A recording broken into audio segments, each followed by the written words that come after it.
Timnas Jepang berhasil membuat kejutan besar setelah menaklukkan tim 4 kali juara dunia Jerman dengan skor 2-1. Bermain di Halifa International Stadium pada Rabu 23 November malam, Jepang harus tertinggal lebih dulu lewat eksekusi penalti Ilkay Gundogan di menit ke-33. Jepang yang tampil menunggu di sepanjang babak pertama hanya sekali melakukan serangan balik memanfaatkan kesalahan pemain Jerman. Di sisi lain, Jerman yang menguasai jalannya pertandingan justru kesulitan menembus pertahanan tim Samurai Biru. Beberapa percobaan yang dilakukan oleh Kai Havertz dan kawan-kawan belum mampu menemui sasaran. Skor 1-0 untuk Jerman menemani kedua tim menuju ke ruang ganti. Di babak kedua, Jepang mulai berani bermain terbuka setelah memasukkan Takehiro Tomiyasu, Kaoru Mitoma, Takuma Asano dan Takumi Minamino. Terbukti, pemain Jepang beberapa kali berhasil merangsak ke area pertahanan Jerman, namun masih bisa dihalau dengan baik oleh Antonio Rudiger. Setelah tampil kokoh di babak pertama, bek yang bermain untuk Real Madrid itu tertangkap kamera telah melakukan aksi konyol saat terlibat adu lari dengan pemain Jepang Takuma Asano.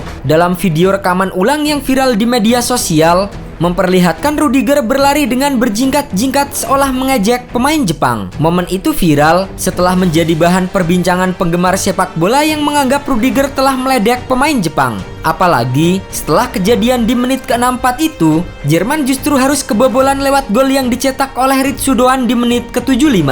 Setelah berhasil menyamakan kedudukan, permainan timnas Jepang langsung meningkat dan beberapa kali menebar ancaman ke gawang Manuel Neuer. Setelah beberapa kali melakukan serangan, Jepang akhirnya berhasil mencetak gol kedua mereka di menit ke-83 usai Takuma Asano mencatatkan namanya di papan skor. Pemain yang diejek oleh Antonio Rudiger itu berhasil meneruskan umpan Itakura dan merangsak ke dalam kotak penalti Jerman sebelum menaklukkan Manuel Neuer. Di sisa waktu babak kedua, Jerman berusaha mencetak gol penyeimbang hingga memaksa Neuer ikut maju membantu serangan. Namun, rapatnya pertahanan Jepang membuat skor 2-1 tidak berubah dan menjadi kekalahan memalukan Jerman di laga pembuka Piala Dunia 2022. Bagi timnas Jerman, ini adalah kali pertama sejak 1978 di mana mereka kalah setelah memimpin lebih dulu. Namun untuk Antonio Rudiger, hasil ini menjadi terasa lebih memalukan usai aksi provokatifnya di tengah pertandingan. Meski menguasai jalannya pertandingan hingga 74%, namun buruknya penyelesaian akhir membuat anak asuhan si Flick tidak mampu mencetak gol di pertandingan terbuka. Apalagi peran Kai Havertz sebagai striker bayangan benar-benar tidak berjalan sempurna setelah Timo Werner tidak dibawa karena mengalami cedera. Akibatnya, di pertandingan melawan Jepang, Jerman tidak memiliki striker murni yang bisa diandalkan sebagai ujung tombak. Ditambah lagi, perubahan gaya bermain Jepang yang lebih menyerang di babak kedua membuat para pemain Jerman mulai kewalahan. Keputusan Hansi Flick dalam pergantian pemain juga tidak berjalan dengan efektif.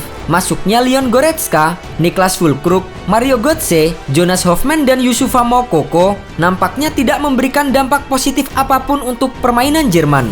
Kekalahan Jerman sendiri membuat posisi Der Panzer di grup E saat ini semakin sulit. Tergabung di grup yang sama dengan Spanyol dan Costa Rica, Rudiger dan kawan-kawan dalam tekanan lebih besar untuk sekedar lolos. Di pertandingan berikutnya, Jerman akan menghadapi Spanyol yang baru saja menghajar Costa Rica 7-0 pada 28 November mendatang.